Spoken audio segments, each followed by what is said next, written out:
Hi everyone.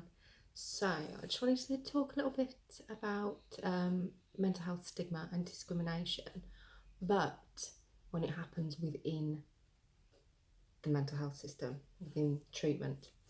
Because I think quite often we speak about stigma and discrimination in regards to what friends might say, what family might say, what people on the street might say. But what happens when it's actually within the system and the people that are supposed to be the ones that are helping but that actually do the harm? This is something that I feel extremely passionate about, and it's probably the main thing within mental health discrimination that really gets on my goat badly. And I think it's something that definitely needs to be spoken about more, because I think people are scared to speak about it. I think people are scared to speak up. I know that I was, because this has happened to me on so many occasions, it's unreal. But I think I've got to a place now where it just angers me and where I feel like I need to speak out about it. And I think more people need to do the same. For myself, there's been so many times, there's been so many things said that I could probably be here all day. But there's a few core things that have happened within my treatment and within my mental health journey that really shouldn't have happened.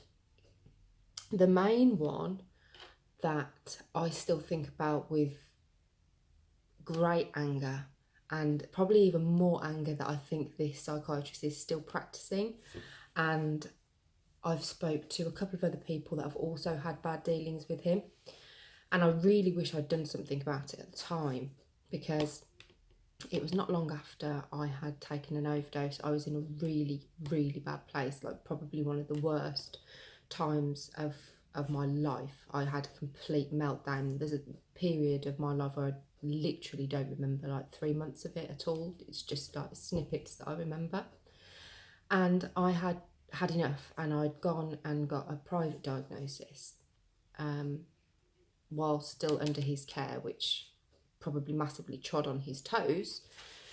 But I did get a diagnosis, and that's when I had my first diagnosis of bipolar disorder. And in my mind, it was like I'd finally got this. You know, this was going to be the end of my suffering. And I took the report to him, and he didn't even look at it. He barely even looked at me. He literally just flicked through it with his thumb and just looked at me and said, "Your problem is that your life is boring, empty, and pointless." And that's what he said.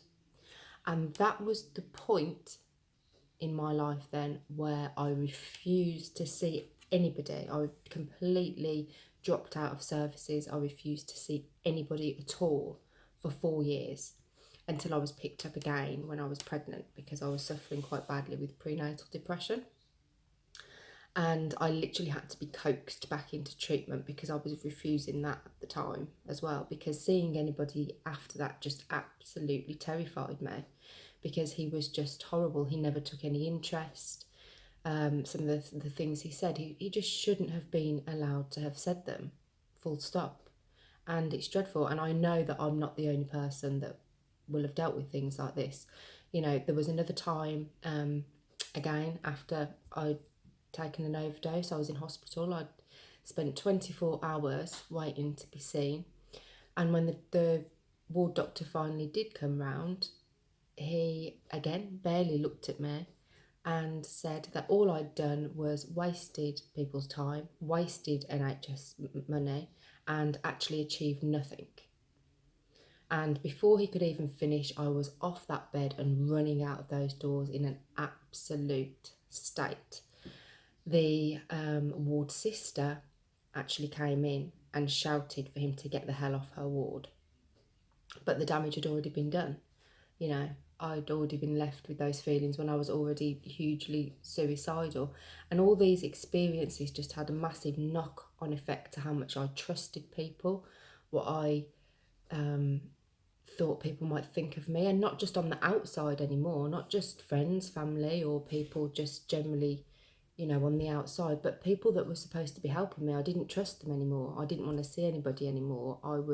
My guard was up every time I saw somebody new, which is why when it got to the point of that psychiatrist saying that my life was boring and empty and pointless, I closed down. That was it. I was not going to see anybody else because I didn't trust the system anymore. When I did get picked back up when I was pregnant with my daughter, I was lucky to, you know, be under an okay team. You know, they were good. They did help to an extent. But then after I had my daughter, because I was induced 4 weeks early because I was massively depressed. And when I was discharged, the nurse that did my discharge papers, and she was talking to me about contraception and what I was going to do. And then she just looked at me and said, well, do you think that somebody in your position should have any more children anyway? I'm sorry, what? What I wish I'd said at the time was position. Sorry? I'm not sure what position you mean. And completely turned it back on her to make her explain and make her feel just as awkward as I felt. But what actually happened, and what unfortunately is usually the case, because when these people say these things, we're already in a desperately vulnerable position, was I just hung my head in shame and walked out feeling like the worst parent in the world before my journey of being a parent had even began, and like I was some kind of animal that should have been sterilised. Terrible. She should never have been allowed to have said that. And I worry how many more people have these experiences, and I don't think that they're spoken about enough. Because these are the people that are supposed to help. These are the people with the authority. These are the people that we're supposed to trust. And I know I've made complaints in the past, but they never go anywhere, because how do you fight the system? How do you fight the NHS? They never go anywhere, which is really sad, because I don't think that then anything is really done about these things, and they're all just swept under the carpet. And I think the more people that speak about these experiences that they have, because I'm not the only one, I'm pretty damn sure about that, you know, maybe we can raise some awareness on it, and maybe these things will be looked at more. One thing I will say is that if you've had experiences like this, it's so hard not to give up. I gave up for 4 years. You know, I didn't see anybody. It's so hard. I can't say don't give up, because I gave up for 4 years. But what I will say is that there will come a point where you have to keep fighting, and you have to pick it back up, and to just try to keep on going and keep on fighting to find that doctor and that medication or whatever it may be, because there are good doctors out there, there are shining lights out there that will help and that will put you back on the right path. It's just really unfortunate that so many people have to go through so many years of unnecessary suffering to seemingly find that person. But you have to keep going, you have to keep fighting to find your doctor, the one that is going to help, because they are out there. It's just sad that it's such a fight.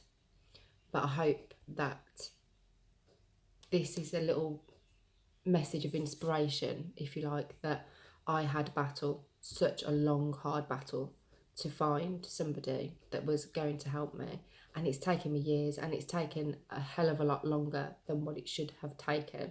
But I found them, and my life is better than what it was. And that's all we can hope for. So keep going, keep fighting. Don't take no for an answer, and don't let these people walk over you if you don't agree with what they're saying. They're humans just like us, and if they need to be told, then they need to be told. And I think more of us just need to speak